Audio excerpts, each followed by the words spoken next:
سيدي يا حبيب الله الصلاة والسلام عليك يا سيدي يا رسول الله وعلى آلك وصحابك يا سيدي يا رحمة للعالمين. حمد و صلاة کے بعد اللہ تعالیٰ کے فضل و احسان سے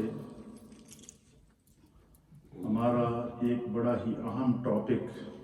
آپ کے اور ہمارے درمیان جاری ہے، اور وہ ٹاپک ہے ہمارے پیارے آقا جناب سید العالمین محمد الرسول اللہ صلی اللہ علیہ وآلہ وسلم کے والدین کریمین اور آپ کے آبا و اجداد کا خاندانی پس منظر، خاندانی شرف، عظمت اور فضیلت، کیونکہ ہم مسلمان ہیں اور ہم آخری نبی کی آخری امت ہیں. اللہ تعالیٰ کا یہ کرم ہے ہم نبی پاک کی امت کے اوپر کہ خدا نے ہمیں جو نبی عطا فرمایا ہے اس نبی کی سیرت پیدائش سے لے کر وصال تک اور قیامت تک اور قیامت کے بعد حشر تک اور حشر کے انعقاد تک جو اللہ تعالیٰ نبی علیہ السلام کی شفاعت سے ہر امت کے اہل ایمان کو جنت عطا فرمائے گا اور شفاعت کو قبول فرمائے گا. اللہ تعالیٰ نے نبی علیہ السلام کی پاکیزہ زندگی، چاہے وہ دنیاوی زندگی ہو یا اخروی زندگی ہو، اس کا ایک ایک لمحہ محفوظ رکھا ہے، اور یہ ہمارے نبی کا سب سے بڑا معجزہ ہے. یہ ہمارے اس بیان کا پچھلے منڈے کو ہم نے آپ کی خدمت میں اس کا ایک خاکہ پیش کیا تھا، آج اس کا دوسرا حصہ ہے اور بڑا اہم بیان ہے آج کا. پوری توجہ سے آپ سنیں گے تو انشاءاللہ العزیز اللہ تعالیٰ اپنے فضل و کرم سے اور اپنی عطا سے بہت سارے علمی خزانے اور آپ کو بہت پیاری معلومات سے آگاہ کرے گا جو بحیثیت مسلمان ہم میں سے ہر ایک کے لیے جاننا ضروری اور لازمی ہے. اللہ کے پیارے حبیب نبی رحمت صلی اللہ تعالیٰ علیہ وآلہ وسلم نے اپنا خاندانی پس منظر خود بیان فرمایا ہے. مثلاً چند احادیث ہیں جس میں سے ایک حدیث ہے جس کو علامہ جلال الدین سیوطی رحمۃ اللہ علیہ اور دیگر محدثین نے نقل فرمایا ہے کہ حضور نبینا علیہ السلام نے فرمایا کہ اللہ تعالیٰ نے مجھے میری والدہ اور میرے والد سے لے کر ابو الانبیاء اور ابو الجن و ابو الانس حضرت سیدنا آدم علیہ نبینا علیہ السلام تک سرکار فرماتے ہیں کہ میرے رب نے مجھے پاک رحموں سے پاک پشتوں میں منتقل کیا. پھر حضور علیہ السلام نے فرمایا کہ میرے نسب کے اندر جو ہے وہ حضرت میرے والد حضرت عبداللہ اور میری والدہ حضرت آمنہ سے لے کر حضرت سیدنا آدم علیہ نبینا علیہ السلام تک جو پورا میرا نسب کا چین ہے، حضور علیہ السلام نے فرمایا کہ میرے سارے کے سارے آبا و اجداد جو ہے وہ حضور نے فرمایا کہ یہ اللہ تعالیٰ کی فطرت کے مطابق نکاح سے اس دنیا کے اندر آئے ہیں، اور یہ نسل نکاح سے پھیلی ہے. اور پھر حضور علیہ السلام نے بعض روایات کے مطابق حضور نے خود اپنا نسب اور اپنا خاندانی پس منظر بیان فرمایا. ایک تو یہ حدیث کہ حضور نے فرمایا کہ مجھے پاک رحموں سے پاک پشتوں میں منتقل کیا گیا. پھر اللہ کے حبیب علیہ حدیث پاک ہے، اور اس حدیث کو امام مسلم نے بھی روایت کیا ہے اور امام ترمذی نے بھی روایت کیا ہے. حضرت واصلہ بن اسقع رضی اللہ تعالیٰ عنہ اس حدیث کے راوی ہیں. آپ فرماتے ہیں کہ آپ فرماتے ہیں کہ میں نے خود اپنے کانوں سے براہ راست یہ روایت سرکار دو عالم صلی اللہ علیہ وسلم سے سنی ہے. اور اس حدیث کو امام مسلم نے صحیح مسلم میں کتاب الفضائل کے اندر باب نسب النبی صلی اللہ تعالیٰ علیہ وآلہ وسلم کے اندر نقل فرمایا. حضور نے جو اپنا نسب خود بیان فرمایا ہے اس کے اندر سرکار حضرت امام مسلم اس حدیث کو لے کر آئے ہیں. پھر اسی طریقے سے امام ترمذی نے سنن ترمذی کے اندر کتاب المناقب کے اندر نبی علیہ الصلوۃ والسلام کے فضائل کے اندر اس حدیث کو لے کر آئے ہیں، اور امام مسلم نے اس جو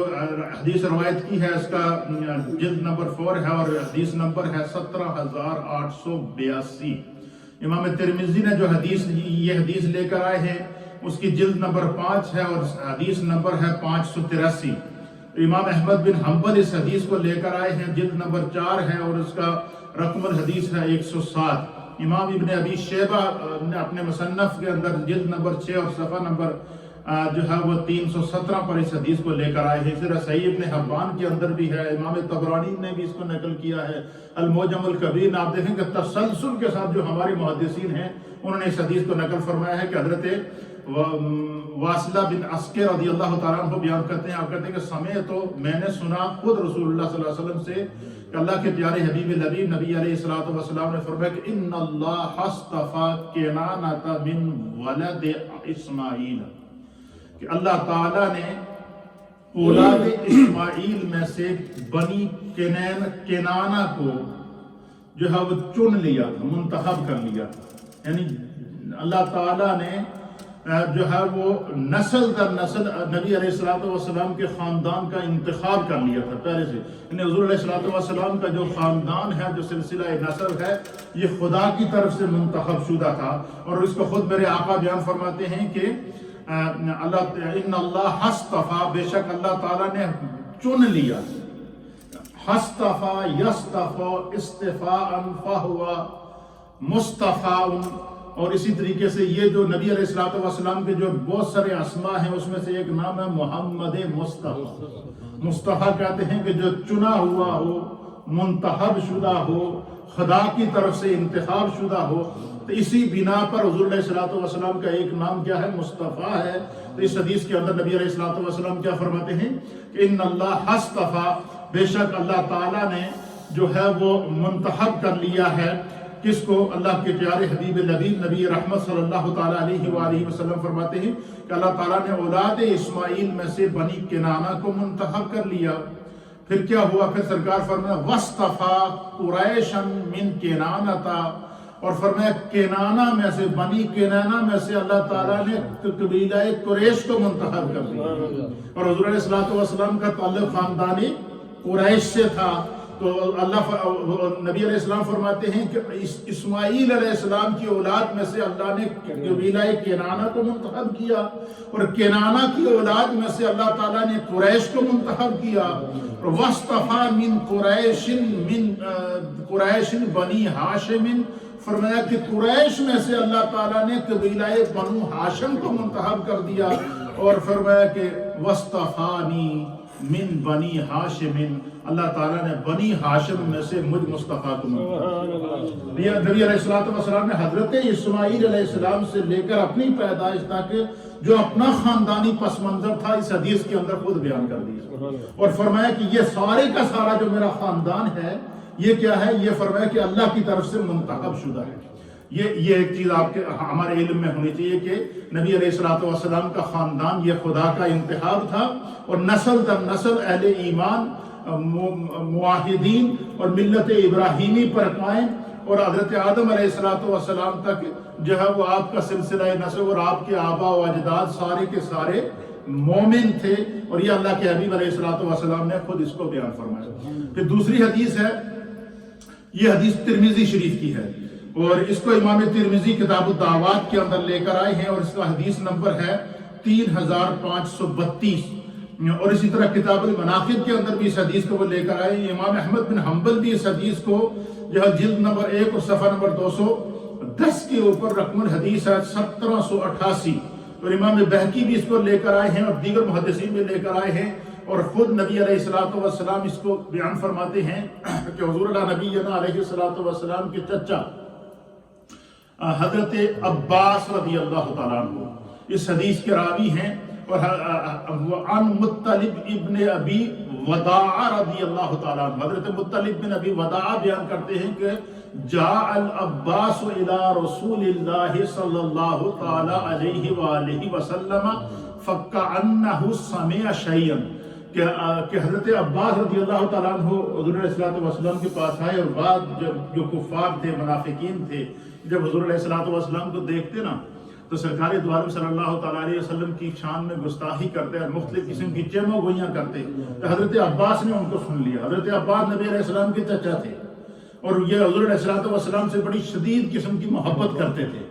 تو حضرت عباس نے سنا تو حضرت عباس نے سوچا کہ میں، آپ کہتے ہیں کہ ایک لمحے کے لیے میں نے سوچا کہ میں یہ میرے آقا کے متعلق باتیں کر رہے ہیں تو میں ان کو یہیں سے جو ہے وہ گلے سے پکڑ لوں، تو پھر کہنے لگے کہ شاید نبی علیہ الصلوۃ والسلام کہیں گے کہ آپ نے کیا کیا۔ تو حضرت عباس رضی اللہ تعالیٰ عنہ فوراً نبی علیہ الصلوۃ والسلام کے پاس آئے اور انہوں نے آ کر عرض کیا کہ یا رسول اللہ، باہر فلاں فلاں لوگ کھڑے ہیں، وہ آپ کے حوالے سے باتیں کر رہے تھے۔ اور باتیں کیا کر رہے تھے کہ دیکھو جی، جس محمد نے نبوت کا دعویٰ کیا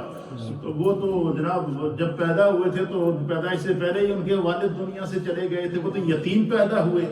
اور عرب کے معاشرے کے اندر یتیمی کو جو ہے وہ باعث عار سمجھا جاتا تھا، اور اس طرح کی باتیں کر رہے تھے حضور علیہ الصلوۃ والسلام کے متعلق۔ حضرت عباس نے آ کر سرکار کو بتایا، کہتے ہیں کہ جیسے ہی حضور علیہ الصلوۃ والسلام نے یہ بات سنی تو حدیث کے الفاظ ہیں فقام النبی صلی اللہ تعالی علیہ وآلہ وسلم، تو سرکار دو عالم صلی اللہ علیہ وسلم حضرت عباس کی وہ بات سنی کہ باہر کچھ لوگ آپ کے متعلق چیموں گوئیاں کر رہے ہیں، تو اللہ کے حبیب علیہ الصلوۃ والسلام تشریف لائے اور آپ ممبر کے اوپر تشریف فرما ہوئے۔ فقال، پس رسول اللہ صلی اللہ تعالیٰ علیہ وسلم ممبر پر بیٹھے، تمام صحابہ اکرام سامنے بیٹھے ہوئے تھے، اجتماع صحابہ تھا، نبی ممبر پر بیٹھے ہوئے تھے۔ اللہ کے حبیب علیہ الصلوۃ والسلام نے صحابہ اکرام کو مخاطب کر کے فرمایا من آنا، اے میری ہدایت دے ستارو، ذرا میں نے یہ تے دسو کہ میں کون ہاں، تسی دسو میں کون ہاں۔ تو کہتے ہیں کہ فقالو، یہ حدیث کے الفاظ ہیں کہ اس مجلس میں، قالو یہ جمع کا صیغہ ہے، کہ اس مجلس مصطفیٰ میں جتنے صحابہ بیٹھے ہوئے تھے وہ سارے بایک آواز بولے، اور انہوں نے صحابہ نے کیا کہا، قالو انت رسول اللہ علیک الصلاۃ والسلام، آپ اللہ کے رسول ہیں، آپ پر درود و سلام۔ حضور نے ممبر پر بیٹھ کر کیا سوال کیا کہ من آنا، میں کون ہوں؟ تو صحابہ نے کیا جواب دیا کہ آپ اللہ کے رسول ہیں، آپ پر صلاۃ و سلام ہو۔ تو کہتے ہیں کہ پھر اللہ کے حبیب علیہ الصلوۃ والسلام نے فرمایا میں تمہیں خود اپنا تعارف کراتا ہوں کہ میں کون ہوں۔ اس حدیث میں حضور نے اپنا نسب خود بیان فرمایا، اور وہ کیا بیان فرمایا؟ سرکار دو عالم صلی اللہ تعالیٰ علیہ وآلہ وسلم نے فرمایا، کہتے ہیں قال، پس رسول اللہ صلی اللہ تعالیٰ علیہ وسلم نے فرمایا انا محمد بن عبداللہ ابن عبد المطلب، حضور نے فرمایا میں محمد ہوں، عبداللہ کا بیٹا ہوں اور عبد المطلب کا پوتا ہوں۔ اب یہاں حضور علیہ الصلوۃ والسلام اپنا نسب خود بیان فرما رہے ہیں۔ پھر سرکار دو عالم صلی اللہ علیہ وسلم نے اپنی حقیقت کو خود، حقیقت محمدی کو بیان فرمایا۔ کیا فرمایا حضور علیہ الصلوۃ والسلام؟ ان اللہ خلق الخلق، آج میں تمہیں اپنی حقیقت بتاتا ہوں، اور وہ کیا ہے؟ ان اللہ خلق الخلق، پس بے شک جب اللہ تعالیٰ نے اس مخلوق کو پیدا کیا، اور مخلوق میں سے انسان اول کون ہے؟ حضرت آدم علیہ السلام۔ اپنی پہلی اس لیکچر کی پہلی قسط میں بیان کر چکا ہوں کہ اللہ تعالیٰ نے جب حضرت آدم علیہ السلام کے اندر روح پھونکی تو سب سے پہلے حضرت آدم علیہ السلام کی پیشانی اور آپ کی پشت کے اندر اللہ تعالیٰ نے نور محمدی صلی اللہ تعالیٰ علیہ وسلم پر۔ پھر حضور فرماتے ہیں کہ حضرت آدم علیہ السلام کی پیشانی اور حضرت آدم علیہ السلام کی پشت سے وہ نور حضرت شیس علیہ السلام، جو حضرت آدم علیہ السلام کے بیٹے ہیں، ان میں منتقل ہوا۔ پھر یہ نور منتقل ہوتے ہوئے حضرت نوح تک پہنچا، حضرت نوح سے منتقل ہوتے ہوئے یہ نور حضرت ابراہیم علیہ السلام تک پہنچا، حضرت ابراہیم علیہ السلام سے منتقل ہوتے ہوئے یہ نور حضرت اسماعیل علیہ السلام تک پہنچا۔ پھر اسی طرح یہ نور جو ہے وہ کرم تر کرم، زمانہ در زمانہ، ہر دور کے نبی علیہ الصلوۃ والسلام کی نسل کے اندر، آپ کے آبا و اجداد کے اندر یہ پاک، حضور نے فرمایا کہ پاک پشتوں سے پاک رحموں میں یہ نور منتقل ہوتے ہوتے میرے دادا جان حضرت عبد المطلب کی پشت میں پہنچا، اور میرے دادا حضرت عبد المطلب کی پشت سے یہ نور میرے والد حضرت عبداللہ کی پیشانی اور پشت میں پہنچا، اور حضرت عبداللہ کی پیشانی سے میرا جو نور تھا یہ حضرت آمینہ رضی اللہ تعالی عنہ نبی علیہ الصلوۃ والسلام کی والدہ ماجدہ کے رحم کے اندر پہنچا، اور پھر وہاں سے اللہ تعالیٰ نے، حضور فرماتے ہیں کہ رب کریم نے مجھے خاتم النبیین بنا کر، امام الانبیاء بنا کر، سید الانبیاء بنا کر، وجہ تخلیق کائنات بنا کر دنیا کے اندر مبعوث کیا۔ تو اس سے کیا بات ثابت ہوئی؟ یہ ہمارا ایمان کیا ہونا چاہیے؟ یہ عقیدے کا مسئلہ ہے کہ ہم اس نبی کے امتی ہیں کہ جن کی سیرت کا ایک ایک لمحہ محفوظ ہے، جن کی سیرت کا ایک ایک منٹ محفوظ ہے، جن کی سیرت کا ایک ایک گھنٹہ محفوظ ہے، جن کی سیرت کا ایک ایک لمحہ محفوظ ہے، اور جن کا نسب محفوظ ہے، جن کا کردار محفوظ ہے، اور قیامت تک کے لیے حضرت آدم علیہ السلام سے لے کر ہمارے پیارے آقا علیہ الصلوۃ والسلام کی ولادت باسعادت تک جس طرح سرکار کی سیرت محفوظ ہے کہ اللہ نے فرمایا کہ لَقَدْ كَانَ لَكُمْ فِي رَسُولِ اللَّهِ أُسْوَةٌ حَسَنَةٌ، کہ تمہارے لیے میرے رسول کی زندگی قیامت تک کے لیے نمونہ بنا دی گئی ہے۔ جس طرح حضور کی سیرت محفوظ ہے، اس طرح آپ کا نسب بھی محفوظ ہے، جس طرح حضور کے اخلاق اور کردار محفوظ ہیں، اس طرح حضور علیہ الصلوۃ والسلام کے آباء و اجداد کا سلسلہ بھی اسی طرح محفوظ ہے، اور جس کو میرے مصطفیٰ نے خود اپنی زبان سے بیان فرمایا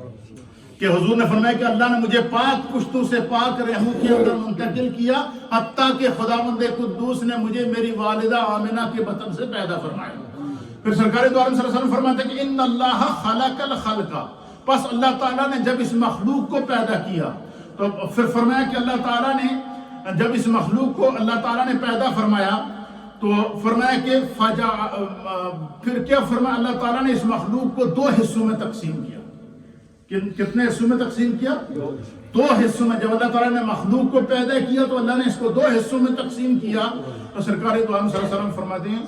فَجَعَلَنِي فِي خَيْرِهِمْ فِرَقًا، ان میں سے جو سب سے بہترین حصہ تھا، جو سب سے بہترین گروہ تھا، جو سب سے بہترین خاندان تھا، جو سب سے بہترین لڑی تھی، جو سب سے بہترین نسب تھا، جو سب سے بہترین چین تھا، اس چین کے اندر، اس لڑی کے اندر خدا نے مجھ مصطفیٰ کو پیدا کیا۔ اب یہ دیکھیں کہاں دے یہاں سے حضور علیہ السلام اپنی ہسٹری کیا بیان کر رہے ہیں کہ کیا ہسٹری کہ ان اللہ خلق الخلق، یعنی جب سے اللہ نے مخلوق کو پیدا کیا، اللہ نے سب سے پہلے جب سب سے بہترین مخلوق میں اللہ نے کس کو پیدا کیا؟ فرمایا مجھ مصطفیٰ کو پیدا فرمایا۔ پھر سرکار ثم جعلہم فرقتین، پھر اللہ تعالیٰ نے فرمایا کہ جب اللہ تعالیٰ نے مخلوق کو پیدا کیا، اللہ تعالیٰ نے کتنی مخلوقات پیدا کی تھی یہ خدا جانتا ہے۔ صرف سمندر کی تہوں کے اندر اگر دیکھا جائے تو ہزاروں قسم کی مخلوق خدا کی موجود ہے۔ اللہ نے 7 زمینوں کو پیدا کیا ہے، ہر زمین پر اپنی مخلوق کو رکھا ہے۔ اللہ نے 7 آسمانوں کو پیدا کیا ہے، ہر آسمان پر اپنی مخلوق کو رکھا ہے۔ تو فرمایا کہ 7 زمینوں اور 7 آسمان، اسی طرح عالم برزخ کو اللہ نے پیدا کیا، عالم برزخ میں اپنی مخلوق کو رکھا ہے۔ اسی طریقے سے اللہ تعالیٰ نے جنت کو پیدا کیا، جنت میں اپنی مخلوق کو رکھا ہے۔ خدا نے جہنم کو پیدا کیا، اللہ نے جہنم میں اپنی مخلوق کو رکھا ہے۔ حتیٰ کہ ہر وہ شے جس کے اوپر مخلوق کا اطلاق ہوتا ہے، حضور فرماتے ہیں اللہ تعالیٰ نے جب سے تمام مخلوقات کو پیدا کیا، اس میں مخلوقات میں انسان آتے ہیں، مخلوقات میں فرشتے آتے ہیں، مخلوقات میں جنات آتے ہیں، مخلوقات میں حور و غلمان آتے ہیں، مخلوقات میں حیوانات آتے ہیں، مخلوقات میں جمادات آتے ہیں، مخلوقات میں نباتات آتے ہیں، مخلوقات میں سمندری مخلوق آتی ہے، مخلوقات میں جو ہے وہ خشکی کی مخلوق آتی ہے، مخلوقات میں 7 زمینوں اور 7 آسمانوں کی مخلوق آتی ہے۔ اور اللہ تعالیٰ نے حضور فرماتے ہیں کہ جب اس مخلوق کو پیدا کیا تو ان تمام مخلوقات میں سے جو سب سے بہترین مخلوق تھی، یعنی حضرت انسان میں خدا نے مجھ مصطفیٰ کو رکھا، اور اللہ تعالیٰ خود فرماتا ہے کہ میں نے جتنی مخلوقات پیدا کی ہے لَقَدْ خَلَقْنَا الْإِنسَانَ فِي أَحْسَنِ تَقْوِيمٍ، ان تمام مخلوقات میں سے میں نے انسان کو اشرف المخلوقات بنایا۔ اور پھر حضور نے فرمایا کہ ان انسانوں میں سے بھی خداوند قدوس نے مختلف انسانوں کو مختلف گروہوں کے اندر، مختلف قبائل کے اندر، مختلف خاندانوں کے اندر پیدا کیا۔ حضور نے فرمایا ان تمام روئے زمین، ساتوں زمینوں اور ساتوں آسمانوں کے خاندانوں میں سے جو سب سے بہترین خاندان تھا، حضور فرماتے رب نے اس خاندان کے لیے مجھ مصطفیٰ کا انتخاب کیا۔ اور اسی بنا پر ہمارے نبی علیہ السلام کو وجہ تخلیق کائنات کہتے ہیں۔ پھر سرکار دو عالم صلی اللہ تعالیٰ علیہ وسلم فرماتے ہیں کہ اللہ تعالیٰ نے بہترین مخلوق میں اس مخلوق کو پھر دو حصوں میں تقسیم کیا، فَجَعَلَنِي فِي خَيْرِهِمْ فِرَاقًا، ان میں سے جو سب سے بہترین گروہ تھا اس میں مجھ مصطفیٰ کو رکھا۔ پھر کیا ہوا؟ ثُمَّ جَعَلَهُمْ قَبَائِلًا، پھر اللہ تعالیٰ نے اللہ نے اپنی مخلوق پیدا کی، انسانوں کو پیدا کیا، فَجَعَلَهُمْ فِي قَبَائِلًا، اللہ تعالیٰ نے پھر ان کو قبیلوں میں تقسیم کیا۔ اور قرآن پاک میں اللہ فرماتا ہے کہ تمہیں قبائل میں کیوں تقسیم کیا؟ لِتَعَارَفُوا، تاکہ تم ایک دوسرے کو پہچان سکو، پہچان کے لیے۔ اور فرمایا کہ قبائل کے اندر تمہیں، جب اللہ تعالیٰ نے قبائل کو پیدا کیا، حضور علیہ السلام فَجَعَلَنِي فِي خَيْرِهِمْ قَبِيلًا، ان روئے زمین کے اوپر جتنے خاندان ہیں، جتنے قبیلے ہیں، جتنی برادریاں ہیں، ان سب میں سے جو سب سے بہترین قبیلہ تھا، حضور فرماتے اس قبیلے میں یعنی بنو ہاشم کے اندر خدا نے مجھ مصطفیٰ کو پیدا کیا۔ اب یہاں اپنے خاندانی پس منظر کو میرے مصطفیٰ کو کیا کر رہے ہیں؟ خود بیان فرما رہے ہیں۔ پھر اسی طریقے سے سرکار دو عالم صلی اللہ تعالیٰ علیہ وسلم ثم جعلہم بیوتا، فرمایا کہ پھر اللہ تعالیٰ نے اس زمین کو جب انسانوں سے پیدا کیا نا، پھر اللہ نے چاہا کہ جیسے میں نے اپنی مخلوق زمین سے پیدا کی تھی تو انہوں نے رہنے واسطے گھر بھی ہونے چاہیے نا۔ پھر ثم جعلہم بیوتا، پھر اللہ تعالیٰ نے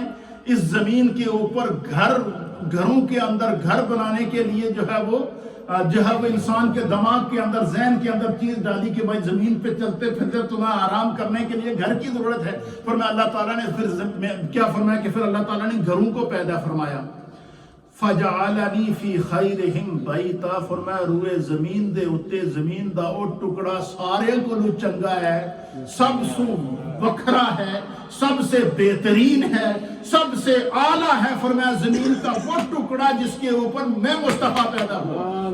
یعنی حضرت سیدہ آمنہ رضی اللہ تعالیٰ عنہ کا حجرہ شریف، آپ کا گھر مبارک جو مکہ کے اندر موجود ہے، جو آج بھی خانہ کعبہ کے قریب جو ہے ایک جگہ مکہ میں لائبریری بنی ہوئی ہے، وہاں پر نبی علیہ السلام جس گھر میں پیدا ہوئے وہ گھر آج بھی موجود ہے۔ اور حضور فرماتے ہیں زمین کا وہ ٹکڑا کائنات کی زمین کے ٹکڑوں میں سے سب سے بہترین ہے۔ اور اسی بنا پر امام جلال الدین سیوطی فرماتے ہیں اس وقت روئے زمین کے اوپر زمین کے حصوں میں سے جو سب سے اعلیٰ حصہ ہے زمین کا، وہ حصہ ہے جو نبی علیہ السلام کی قبر مبارک ہے، جس قبر کے اندر حضور علیہ السلام آرام فرمائے۔ اور پھر اس کے اوپر علامہ جلال الدین سیوطی نے اور ایمان افروز بات لکھی ہے۔ آپ نے فرمایا کہ زمین کے مٹی کے تو ذرات ہیں، فرمایا کہ نبی علیہ السلام کی قبر انور کے مٹی کے وہ ذرات جو حضور علیہ السلام کے جسم کو مس کر رہے ہیں، فرمایا کہ یہ خانہ کعبہ سے بھی افضل ہے، فرمایا یہ عرش الہی سے بھی افضل ہے۔ کیوں؟ کہ ان کی نسبت براہ راست میرے مصطفیٰ کریم صلی اللہ تعالیٰ علیہ وسلم کے ساتھ۔ اس لیے حضور علیہ السلام نے فرمایا کہ ما بین بیتی و منبری روضۃ من ریاض الجنہ، کہ میرے گھر سے لے کر میرے منبر تک زمین کا یہ حصہ یہ جنت کے ٹکڑوں میں سے ایک ٹکڑا ہے۔ اب اس پر علماء نے بحث کی ہے، اس کی جنت ہونے میں تو شک ہی نہیں ہے، یہ جنت یہاں آئے گی یا جنت کو یہاں لے جایا جائے گا؟ تو اس کے علامہ ابن حجر عسقلانی نے دو جواب دیے۔ ایک جواب یہ دیا ہے کہ اللہ تعالیٰ جنت کو اتنا وسیع کر دے گا کہ ریاض الجنہ جنت کا حصہ ہوگا، اور دوسرا جواب یہ دیا ہے کہ زمین کے اس ٹکڑے کو زمین کی ساتوں زمینوں کی تہوں سے لے کر نبی علیہ السلام کی ریاض الجنہ کی زمین کے اس ٹکڑے کو ساتوں زمینوں کی تہوں سے اٹھا کر اللہ تعالیٰ اسی طریقے سے جنت کے اندر رکھ دے گا۔ اسی لیے حضور نے فرمایا کہ جس نے ریاض الجنہ کے اندر نماز پڑھی وہ سمجھ لے اس نے دنیا میں جنت میں نماز ادا کر لی ہے۔ اب مجھے بتائیں کہ زمین کے جس ٹکڑے کی، مٹی کے جن ذروں کی، اور جن درختوں کی، جن پتوں کی، جن پتھروں کی، جن پہاڑوں کی مصطفیٰ کے ساتھ نسبت ہو جائے، ان کا عالم، ان کی عظمت کا کون اندازہ لگا سکتا ہے؟ تو جس خاندان کا میرے مصطفیٰ سے تعلق ہے، جس خاندان کا میرے مصطفیٰ سے نسبت ہے، اسی بنا پر علامہ جلال الدین سیوطی کہتے ہیں کہ روئے زمین میں اللہ تعالیٰ نے انسانوں کو والدین کے ذریعے پیدا فرمایا ہے، لیکن فرمایا کہ روئے زمین کے والدین میں سے سب سے عظیم والدین وہ ہیں جنہوں نے میرے آقا کو جنم دیا ہے، جو میرے آقا کے والد حضرت عبداللہ ہیں، جو میرے آقا علیہ الصلوۃ والسلام کی والدہ حضرت آمنہ ہیں۔ اچھا، پھر سرکار دو عالم صلی اللہ علیہ وسلم نے فرمایا وَجَعَلَهُمْ فَجَعَلَنِي فِي خَيْرِهِمْ بَيْتًا وَخَيْرِهِمْ نَصَابًا، حضور نے فرمایا کراں دے اعتبار نال بھی تو نسب دے اعتبار نال بھی روئے زمین پر اللہ نے میں سب تو افضل پیدا کیا، سب تو بہتر پیدا کیا۔ تو ہمارا ایمان کیا ہونا چاہیے کہ نبی علیہ الصلوۃ والسلام پاک نسبوں سے پیدا ہوئے، پاک پشتوں سے آپ کا نور چلا، حضرت آدم علیہ الصلوۃ والسلام تک آپ کا نسب کیا ہے؟ ثابت ہے۔ اور ایک روایت کے مطابق خود حضور نبینا علیہ الصلوۃ والسلام نے اپنے نسب کو اس طریقے سے بیان فرمایا۔ حضور علیہ الصلوۃ والسلام نے فرمایا کہ انا محمد ابن عبداللہ بن عبد المطلب بن ہاشم بن عبد مناف بن قصی بن کلاب بن مرہ بن کعب بن لؤی بن غالب بن فہر بن مالک بن ندر بن کنانہ بن خزیمہ بن مدرکہ بن الیاس بن مدر بن نزار بن عدنان، اور حضرت عدنان جو ہے یہ حضرت اسماعیل علیہ السلام کی اولاد میں سے تو حضرت ابراہیم علیہ السلام کو اللہ نے دو بیٹے عطا فرمائے تھے۔ کیا عطا فرمائے تھے؟ اور دونوں اللہ کے نبی تھے۔ ایک کا نام حضرت اسحاق علیہ السلام تھا، اور بنی اسرائیل کے جتنے نبی ہیں یہ حضرت اسحاق علیہ السلام کی اولاد میں سے ہیں۔ اور ایک کا نام حضرت اسماعیل علیہ السلام تھا، اور اسماعیل علیہ السلام کی اولاد میں سے جو ہے وہ سرکار دو عالم صلی اللہ تعالیٰ علیہ وسلم کو اللہ تعالیٰ نے خاتم النبیین بنا کر، آخری نبی بنا کر دنیا کے اندر بھیجا ہے۔ تو یہ تقریباً 25 پشتوں تک یہ وہ نسب ہے جو خود میرے سرکار نے بیان فرمایا ہے۔ کتنی؟ یہ حضرت اسماعیل علیہ السلام تک، پھر اسی طریقے سے خود حضور علیہ السلام نے حضرت آدم علیہ نبینا علیہ السلام تک اپنے نسب مبارک کو خود بیان فرمایا۔ تو سرکار ہمارا ایمان کیا ہونا چاہیے؟ جس طرح حضور کی سیرت محفوظ ہے، کیا ہے؟ سیرت کا، حضور کا بچپن سے لے کر پیدائش سے پہلے ماں کے پیٹ کے اندر موجود تھے، تو حضور علیہ السلام کی پیدائش سے پہلے 6 مہینے پہلے، اور بعض روایات کے مطابق 5 مہینے پہلے آپ کے والد حضرت عبداللہ کا مدینہ شریف میں ایک سفر کے دوران واپسی پر انتقال ہو گیا۔ جب آپ کی عمر 5 سال اور کچھ ماہ تھی تو آپ کی والدہ کا انتقال ہو گیا۔ آپ کے دادا اور حضرت عبد المطلب رضی اللہ تعالیٰ عنہ نے آپ کی پرورش فرمائی، پھر اسی طریقے سے آپ کے چچا حضرت ابو طالب نے آپ کی نگرانی اور فرمائی، پھر آپ سرکار دو عالم صلی اللہ تعالیٰ علیہ وآلہ وسلم، اللہ کے حبیب علیہ الصلوۃ والسلام اپنے پورے خاندانی پس منظر کو اس انداز سے خود بیان فرماتے ہیں۔ پھر سرکار دو عالم صلی اللہ تعالیٰ علیہ وسلم کے چونکہ پیدائش سے پہلے آپ کے والد فوت ہو گئے، 6 مہینے بعد آپ کی والدہ فوت ہو گئی، اس میں خدا کی حکمت کیا تھی؟ تو امام فخر الدین رازی رحمۃ اللہ علیہ اور امام دیگر ائمہ اور محدثین نے اور امام جلال الدین سیوطی رحمۃ اللہ علیہ نے لکھا کہ چونکہ اللہ تعالیٰ کی یہ حکمت میں شامل تھا کہ اللہ تعالیٰ نے نبوت کو ہمارے نبی پر ختم کرنا تھا، دین کو ہمارے نبی کی ذات پر مکمل کرنا تھا۔ یہ بڑی ایمان افروز اور پتہ کی باتیں آپ کو بتا رہا ہوں، اور یہ تاریخ کا حصہ ہیں۔ بحیثیت مسلمان ہمیں اپنے نبی کی ہسٹری معلوم ہونا چاہیے، یہ تاریخ اسلام ہے، ہمارے آقا علیہ الصلوۃ والسلام کے آباء و اجداد ہیں۔ تو فرمایا کہ اللہ تعالیٰ کی اس میں حکمت تھی کہ کیونکہ خدا نہیں چاہتا تھا کہ کوئی بندہ، اللہ اپنے محبوب کو اپنے سوا کسی کا محتاج نہیں کرنا چاہتا کہ دنیا میں کوئی یہ کہے اب پیدائش سے پہلے والد چلے گئے، اللہ تعالیٰ نے قرآن میں آیت نازل فرما دی، اللہ نے فرمایا الم یجدک یتیما فآویٰ، محبوب آپ نے نہیں دیکھا کہ جب آپ حالت یتیمی میں اس دنیا میں آئے، یعنی آپ کی جب پیدائش ہوئی، اس آیت سے ہمارے مفسرین امام فخر الدین رازی لکھتا ہے کہ یہ آیت نبی پاک کے میلاد پر نص قطعی ہے۔ اللہ کیا فرماتا ہے؟ الم یجدک یتیما فآویٰ، سورہ وضحیٰ۔ کیا محبوب کیا آپ نے نہیں دیکھا کہ آپ جب دنیا میں آئے تو آپ حالت یتیمی میں تھے، فآویٰ، تو آپ کے رب نے آپ کو اپنی آغوش رحمت کے اندر لے لیا۔ پھر اسی طریقے سے علماء اور محدثین نے لکھا ہے کہ 5 سال کی بلوغت سے پہلے پہلے اللہ تعالیٰ نے کیا کر دیا، آپ کی والدہ 6 سال کی عمر سے پہلے پہلے آپ کی والدہ کو آپ دنیا سے چلے گئے، پھر آپ کے دادا جان دنیا سے چلے گئے، آپ کے چچا جان دنیا سے چلے گئے، پھر نبی علیہ الصلوۃ والسلام جس طرح کہ اللہ تعالیٰ نے آپ کو دنیا میں کسی کا محتاج نہیں کیا، اور قدم قدم پر میرے آقا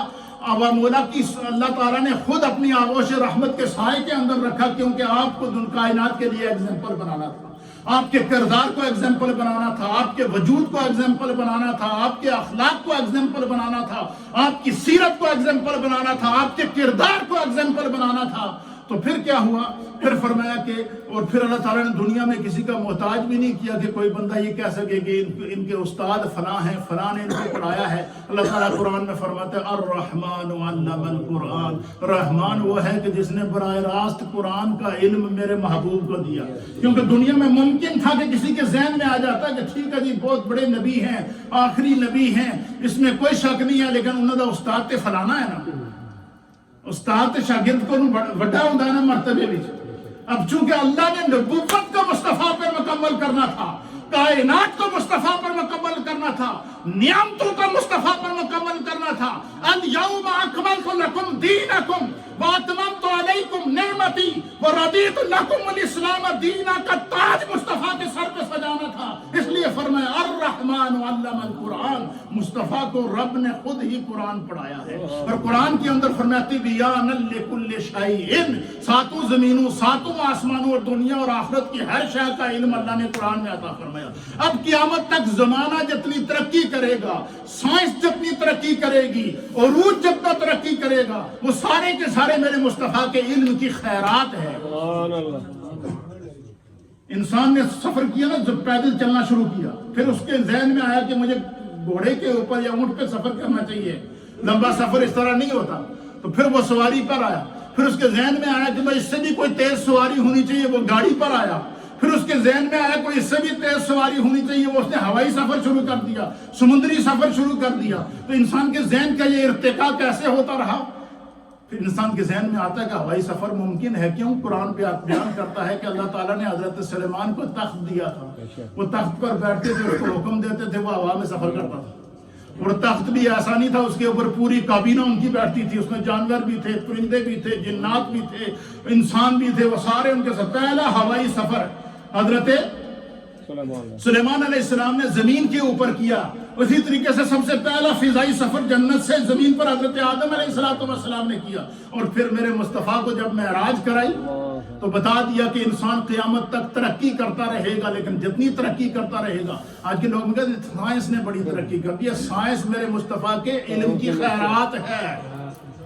یہ ہمارا ایمان اور اعتقاد ہونا چاہیے۔ تو سرکار دو عالم صلی اللہ علیہ وسلم نے کیا کیا؟ اپنے خاندانی نسل کو اب سوال یہ ہے، کیونکہ ٹائم نہیں ہے، میں چاہ رہا ہوں اس ٹائم کے اندر میں اپنی اس ٹاپک کو جو ہے وہ کمپلیٹ کروں۔ اب سوال یہ ہے کہ جب سرکار دو عالم صلی اللہ تعالیٰ علیہ وآلہ وسلم نے جو ہے وہ آپ کی پیدائش سے پہلے آپ کے والدین فوت ہو چکے، اب حضور علیہ نبینا علیہ الصلوۃ والسلام کے والدین کس دین پر تھے؟ یہ ایک سوال ہے۔ اس کا سوال ہمارے فقہاء محدثین نے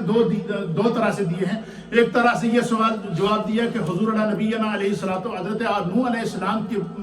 کے بعد حضرت عیسیٰ علیہ السلام اور ہمارے نبی صلی اللہ تعالیٰ علیہ وسلم کے دور تک جتنے انبیاء اکرام آئے ہیں، ہر نبی کے ایک نبی سے دوسرے نبی کے زمانے کے بیچ میں بعض لمبے وقفے آتے رہے۔ مثلا حضرت نوح علیہ السلام کی وفات کے بعد بعض روایات کے مطابق 1600 سال تک کوئی اور نبی نہیں آیا۔ اب وہ 1600 سال کا جو زمانہ ہے، اس زمانے کے جو لوگ ہیں ان کے بارے میں کیا حکم ہے؟ اسی طریقے سے بعد ایک نبی سے دوسرے نبی کے دور میں حضرت عیسیٰ علیہ السلام کو جب زندہ آسمانوں پر اٹھایا گیا اور ہمارے پیارے آقا علیہ السلام کو جب ولادت ہوئی تو اہل سیر نے لکھا کہ اس زمانے کے اندر تقریباً 600 سال کا وقفہ ہے۔ کتنا وقفہ ہے؟ 600 سال کا وقفہ ہے۔ اب اس 600 سال کے بیچ میں کوئی نبی نہیں آیا، اسی طریقے سے ایک نبی سے دوسرے نبی کے بیچ میں جو 500 سال کا وقفہ ہے یا 800 سال کا وقفہ ہے یا 900 سال کا وقفہ ہے، کوئی نبی نہیں آیا، تو اس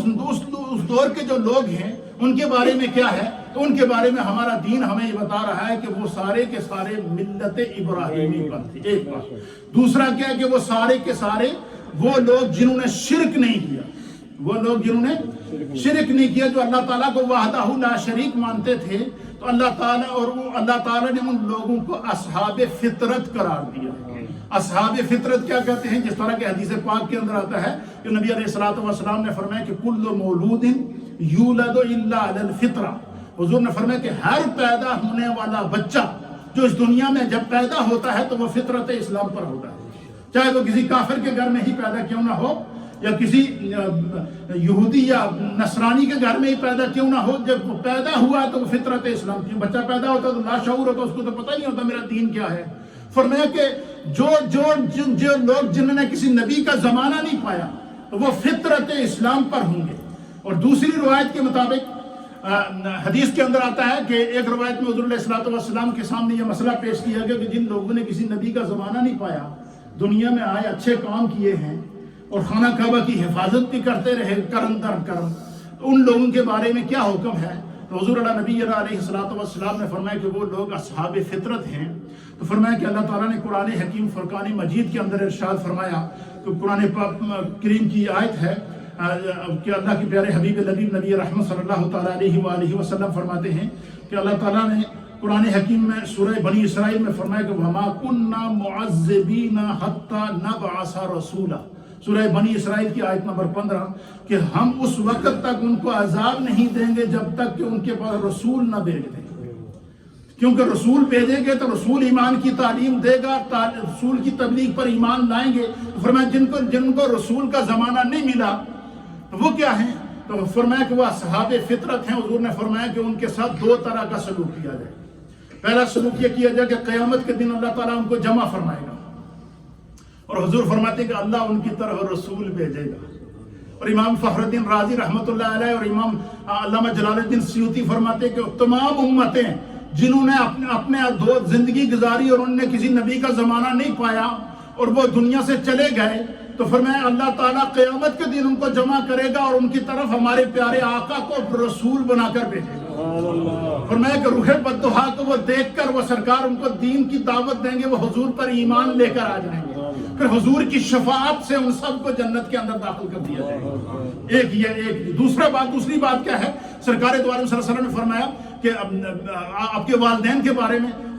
دو روایات ہیں۔ حضرت امام جلال الدین سیوطی رحمۃ اللہ علیہ فرماتے ہیں کہ ایک دفعہ حضور علیہ الصلوۃ والسلام فتح مکہ سے واپسی پر سرکار دو عالم صلی اللہ علیہ وسلم بڑے غمزدہ ہوتے اور روتے ہوئے آپ اپنی والدہ ماجدہ کی قبر پر چلے گئے اور کافی دیر تک وہاں روتے رہے، اور سرکار دو عالم صلی اللہ علیہ وسلم فرماتے ہیں کہ میں نے اپنے رب سے اپنی والدہ کی وہ قبر پر جانے کی اجازت مانگی تو میرے رب نے مجھے اجازت دے دی۔ پھر ایک روایت کے اندر حضور نے فرمایا کہ میں نے ان کے لیے استغفار طلب کرنے کی اللہ سے اجازت مانگی تو اللہ تعالیٰ نے مجھے کہا کہ ابھی کچھ انتظار کریں، ابھی کیا کریں؟ انتظار کریں۔ پھر امام جلال الدین سیوطی فرماتے ہیں آخری بات، امام جلال الدین سیوطی کہتے ہیں کہ پھر جب وہ حجۃ الوداع کے موقع پر حضور علیہ الصلوۃ والسلام نے آخری حج کیا تو مقام حجون کے اوپر آئے، اور اس حدیث کی راویہ ہیں حضرت عائشہ صدیقہ رضی اللہ تعالیٰ عنہا۔ حضرت ام المومنین کہتی ہیں کہ میں حضور کے ساتھ تھی حجۃ الوداع کا قافلہ، جب سرکار دو عالم صلی اللہ علیہ وسلم مقام حجون پر پہنچے جہاں آپ کی والدہ ماجدہ کی قبر شریف تھی، آپ وہاں پر رک گئے، قافلے کو روک دیا، آپ نیچے اترے اور میں بھی آپ کے ساتھ تھی۔ آپ فرماتے سرکار روتے رہے حتیٰ کہ ام المومنین کہتی ہیں کہ سرکار کے رونے کی آواز سن کے میں نے بھی رونا شروع کر دی۔ کہتی ہیں جب میں بھی رونا شروع ہو گئی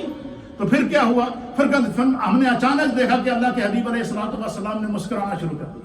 چہرہ بددعا ہنسنا شروع ہو گیا، آپ کی داڑھی مبارک نظر آنا شروع ہو گئی۔ تو میں حضرت عائشہ کہتی میں نے عرض کیا یا رسول اللہ ہمارے ماں باپ آپ پر قربان ہو جائیں، آپ پہلے اس مقام پر بیٹھے، آپ روتے رہے اور پھر آپ جو ہے پھر آپ ہنسنا شروع ہو گیا، خوشی آپ واپس آئے ہیں، اس میں کیا حکمت ہے؟ تو اللہ کے حبیب علیہ الصلوۃ والسلام نے فرمایا کہ میں اپنی والدہ کی، یہ میرے والدہ کی قبر ہے، تو میں نے اللہ سے دعا کی کہ یا اللہ میرے والدین کو زندہ کر دے۔